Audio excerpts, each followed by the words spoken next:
Assalamualaikum warahmatullahi wabarakatuh. Dan selamat sejahtera. Bertemu lagi saya Zaza. Kali ini Zaza menunjukkan ini antara makanan yang Zaza beli di Big Food Festival Tonghulu Fever, iaitu strawberry bersalut coklat. Okey, nak buka sebentar lagi.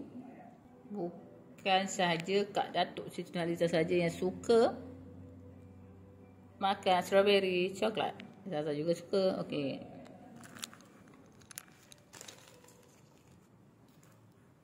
Kita cuba rasa. Bismillahirrahmanirrahim. Enak. Alhamdulillah. Okeylah. Kita nak sambung makan. Kita jumpa di video selanjutnya. Jangan lupa terus subscribe, like, share, komen YouTube kami. Ketatan. Assalamualaikum.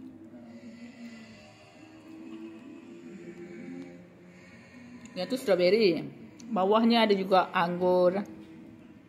Dan buah-buah lain juga. Buah-buahan lain juga. Dicampur.